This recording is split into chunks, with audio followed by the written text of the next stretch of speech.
Hey, what's going on, everybody? Welcome back to another BKFC Reddit Ask Me Anything. We're joined by the bad boy, Dillon Cleckler. How you doing, sir? Doing good, man. How about yourself? Great. I feel like people forgot, like BKFC fans forgot what you look like. I am so ecstatic you're back.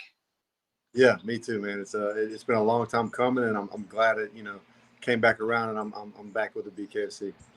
I don't know if you've noticed, but it seems like there's a huge influx. When Connor came around, like there's a lot of new fans, and people have no idea from just 2 years ago, like who some of these fighters were. And when you say like Dillon Cleckler's coming back, and they're like, who? And they're like, I'm like, this dude has stone in his hands. He knocks people unconscious. I'm pumped.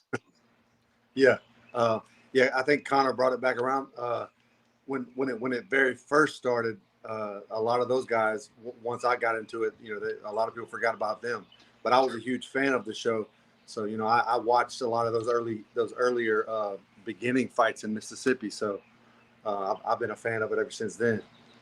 It is kind of weird. You have fighters like Chris Camozzi's a great friend of mine. He doesn't watch the majority of BKFC events. He'll message me, who won this fight? Who won this fight? Are you a guy who, like you said, you watch the fights, or do you only watch the ones you are interested in? I used to watch every single one of them. Um, Nowadays, I watch the ones I'm interested in more than ever. I don't watch the whole shows anymore. Sure. It causes me. I find out it causes me a little bit of stress just by watching it.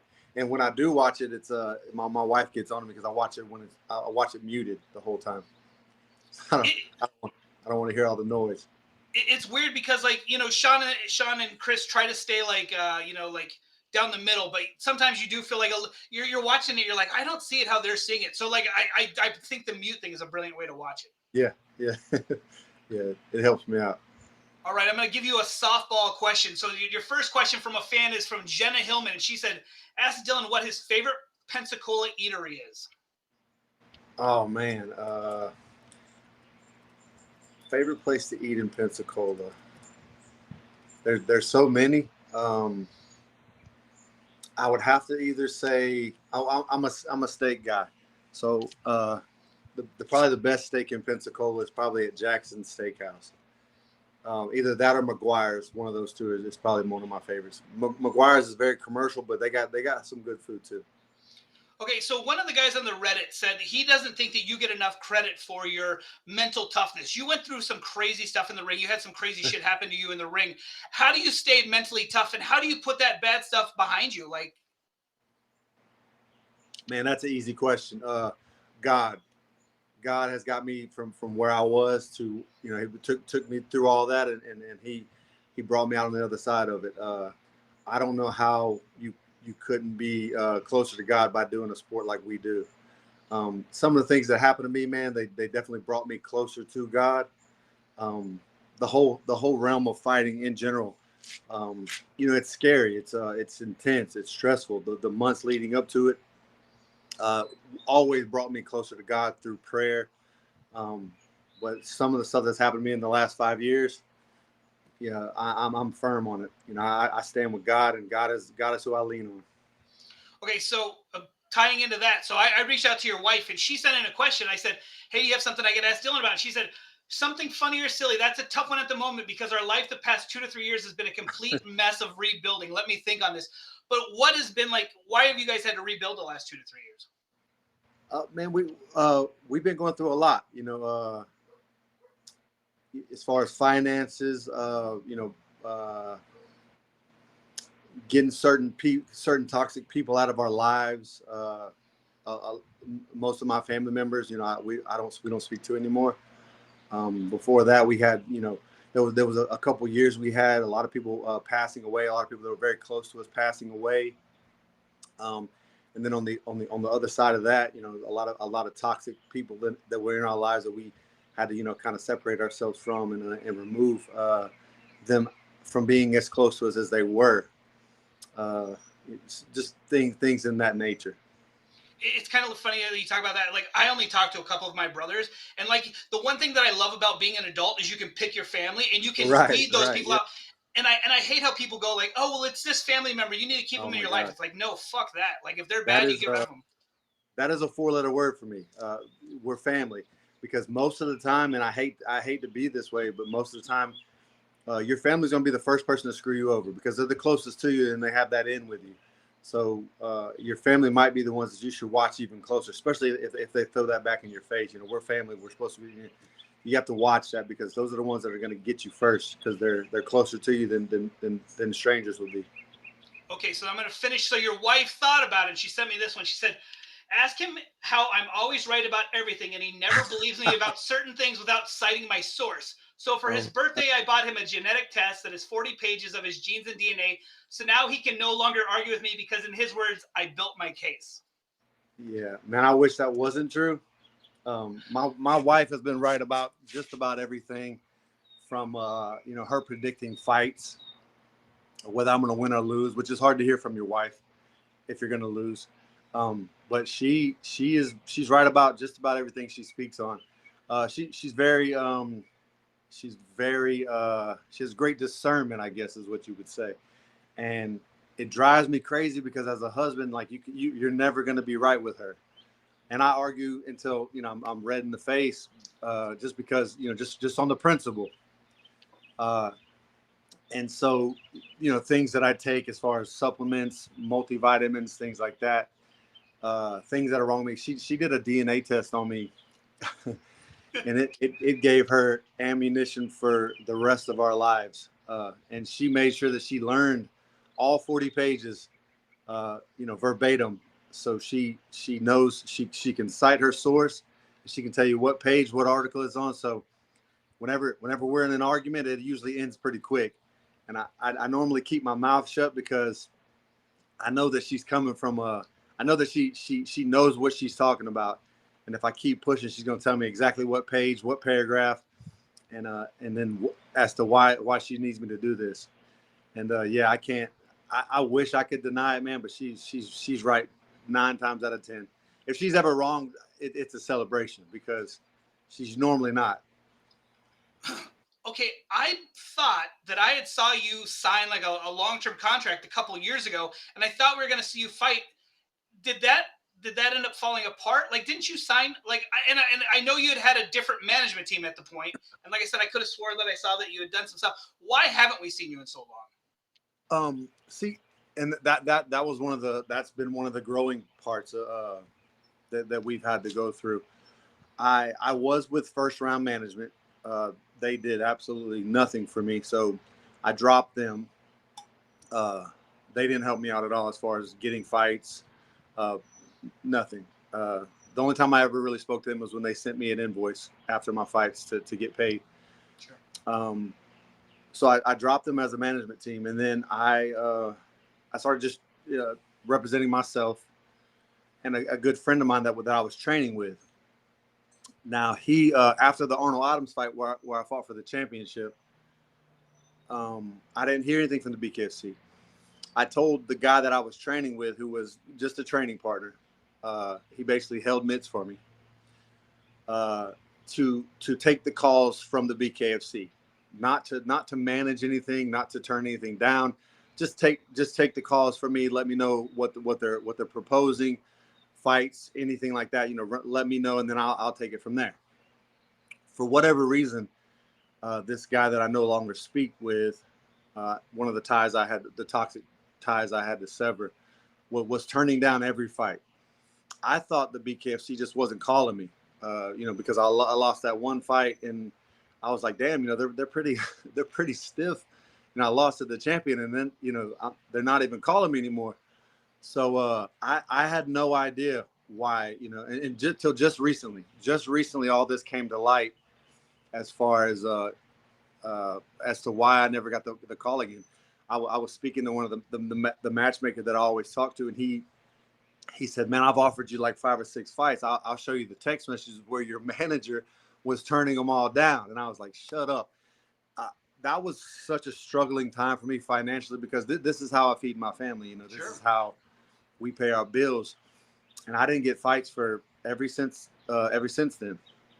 I had to, I was at one point in time, I was detailing cars, man. I was cutting grass. I was doing anything I could for money. I ended up having to sell a bunch of assets that I had. I had a rental property downtown that I had to sell for really cheap because I was in a pinch and I needed some money, just to live on. I never understood it until just recently. the matchmaker told me, he said, "Man, I've offered you like 5 or 6 fights, but your manager kept turning them down." Which he, I no longer speak with him, and I actually cut those ties probably 2 years prior to the conversation I had recently. Right. It's just one of those, snake in the grass situations that you think somebody's for you and they're really fighting against you for whatever reason. One of those hard lessons learned that that we've been going through as a family. Jelly Roll has a lyric in a song, and it says, "People want to see you do good, but never better than them." Never better than them. Like that's 100% true. It really is. Okay, so now though, you're with the cheat code, you're getting a fight. Tell me about joining with Ryan. I love Ryan. A lot of people hate Ryan. Ryan is the bad boy also. Like, I mean, it makes sense. The bad boy teams with the bad boy. Yeah. A lot of people dislike Ryan, but you're now with him. So tell me about that. When I trained in Miami for about 3 years, when I first got with the BKFC, and I met a girl named Danielle Pitbull. She does boxing. Yeah. So I met her. She came and visited me a couple, I guess it was, at least 6 months ago, and she was talking to me about her manager, which is Ryan also. And she's like, "Yeah, let me let me reach out to him and see what he can do for you." And I talked to Ryan maybe one time, and the next time I talked to him, he's offering me a fight. And I'm just like, wow. Back with the BKFC, which I thought that tie was severed for whatever reason, because I haven't spoke to him in so long. I thought they just didn't like me. Man, within a couple weeks, he was calling, offering me a fight back with the BKFC, and I was like, okay, this is awesome. It's just kind of like, God takes you away from things and gets your mind clear, and then he kind of brings you back tenfold and puts you right back in place. So I feel like in a way all this was supposed to happen.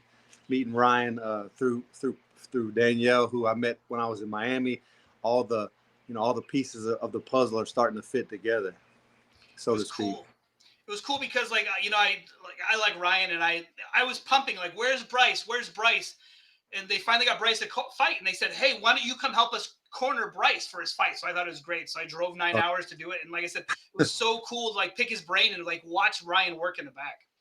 Yeah, I've heard great things about Ryan through Danielle. That he's an excellent corner man. He's not going to be cornering me for this fight, but in the future, you never know. Sure. He could possibly be, but yeah, I can't wait to get to know Ryan a little better. From so far, just because I'm in Pensacola and he's about 10 hours away. Sure. I haven't really got a chance to talk to him very much, but I'm looking forward to that relationship for sure. Okay, so the Pitbull Danielle, she said, ask him about the mission I sent him and his wife and kids on to Buc-ee's when I came into town. Oh my gosh, I don't know if you know about Buc-ee's. I love Buc-ee's. Yeah, it's weird because when you live close to, I guess it's kind of like Disney World. When you're close to Disney World, nobody really cares about it, but when you're far away, like Danielle, like we went to Buc-ee's because that was one of the things she wanted to do when she was in town, was go to Buc-ee's. She must have spent $1,000 at Buc-ee's, and I'm talking about she was buying jumpsuits, sweatsuits, everything, cups, like everything that you could possibly buy. It was probably it's definitely. I can't go into Buc-ee's and not spend $200 every time I go, and I swear I'm not going to spend any money. Sure. But it's yeah, we had quite an adventure at Buc-ee's. I think we stayed there probably 4 or 5 hours. One of my favorite memories is I was driving from Houston down to Miami, and we actually stopped in the Pensacola Buc-ee's, and I watched the BKFC in the parking lot because we had the RV, and they were some of them were cool with you parking there, but some of them now like don't let you park overnight. But yeah, back in the day, you could park there and hang out all night. Yeah, no, this one is huge. It's the one right there in Foley, and it might as well be a shopping mall because people come from everywhere. I didn't realize Buc-ee's was such a big thing until Danielle came down here. But apparently it is. It's always crowded, but I just figured there was nothing else to do in Foley besides Buc-ee's. This is why people went there. But man, people come from everywhere to go to Buc-ee's, and I didn't know that until I spoke to Danielle. She acted like she was going to Disney World. She was excited. She was pumped up about Buc-ee's. My daughter spent $600 there, so I have no problem, no issue believing she spent $1,000. Yeah. Yes, easy. Okay, so another question from the Reddit says the heavyweight division in BKFC has become deep since your last appearance in the promotion. Where do you see yourself in the mix of the MMA guys, Porter, DeCastro, Copeland, Ali, and the newcomers, Perdomo, David, Hayes, and Garrett? Uh, I don't know. I've never. I haven't seen much film on any of those guys. Not not to Sure. take anything from them. I'm gonna fit in where I fit in. I don't know. Uh, all I can do is show up and see where I fall. Just We about everything I do, I don't have. I have every expectation, the highest expectation. What I'm gonna always do is as good as I can do in any situation. Uh, they will get nothing short from me as far as my preparation, my training. I don't know any better. I'm going to go into this every situation as hard as I can, and where I fall is where I fall. The same when I first started at the BKFC, I had no idea how good I was going to do in something like that. You don't really know because people try to relate it to boxing. It's not. People try to relate it to MMA. It's not. Um, you just train, do the best you can, and see where you fall. And I did pretty good the first go around, my first four fights, uh, and I've learned a lot more since then. I've grown a lot more since then as a fighter, as a person, and I'm gonna fall wherever the chips land, I guess. So again, hardcore fans haven't seen you for a couple years. New guys are gonna see you for the first time. Are you the same old Dillon Cleckler from back then, or like have you like are we gonna see a new and improved Dillon? I mean, clearly you've improved, but is anything significantly changed about you going into this one? I I hope I've gotten more technical. I hope I've gotten I've been with the same boxing gym since I came back to Pensacola. Um, I hope that I've gotten a lot more technical, a lot more better as a boxer per se. But you can't really put all your chips into boxing with this sport that I've learned. You kind of have to have like a little edge to you also. You can't just specifically be a boxer with those boxing skills. You kind of have to street it up a little bit, I guess. Uh, I hope I don't get hit as much. That's one thing that I can promise. I hope that I have learned how to slip a punch because man, those bare knuckles are unforgiving, and when they hit, they hurt. So I hope that part I have grown from there. I'm hoping. Parker Porter made a heck of a splash when he first came in. A lot of people were questioning though, like, how does this guy get to headline a main event? And then you see that he's fighting you, who clearly you can build a main event around yourself. How do you see this fight going? He is a former UFC guy, but like I said, it's so hard because he's got such a small body of work for you to study. Yeah, I've seen a couple of his fights. He seems super tough, man. Which when you're in the bare knuckle sport, you have to be. Um, his two fight. I think he's had two fights in the BKFC. Were really quick. You're not going to learn much from that. Uh, he's a really tough guy. He's a heavyweight, so he has that knockout power that every heavyweight has. He's definitely someone that you don't want to trade punches with and see who's the see who's the bigger man. Uh, I think he's a great opponent. I'm looking forward to the challenge, and I think he's good. I think he's a great opponent for sure. Okay, and my last question is there's a lot of misconceptions about you. Like you had a very bad incident in the ring. Well, it wasn't necessarily bad for you, but anyway, so some bad stuff situated. Every time your name comes up, the Reddit is flooded with people saying like absolute like falsehoods, and then I'm spending the whole time trying to correct it.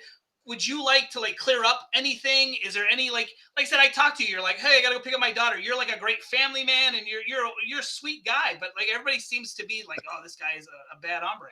Yeah, I don't know. I think the people that would say that about me don't really know me. Sure.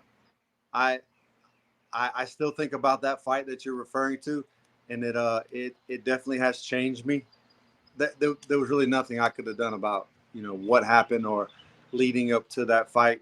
I take the fights that they give me. Sure. I don't get to choose my opponent. I wish I could because I wouldn't have chose Parker Porter for my first one back if Right. I was choosing. I promise. Uh, that fight, that incident that happened with that fight, it definitely has changed me as a person, spiritually.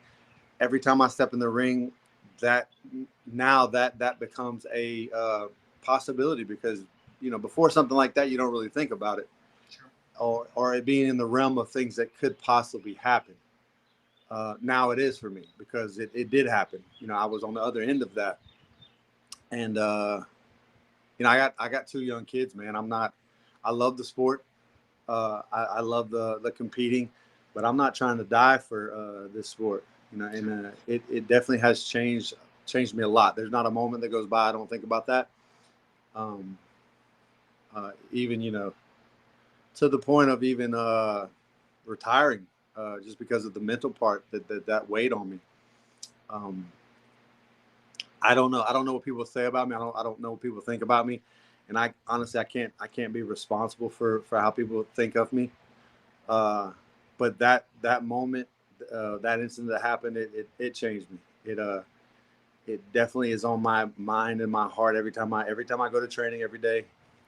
When people ask me about it, you know, I have to let them know, hey, listen, this is what you're risking. You don't want to work, you know, you don't want to work on your defense. You know, you could die doing this, right?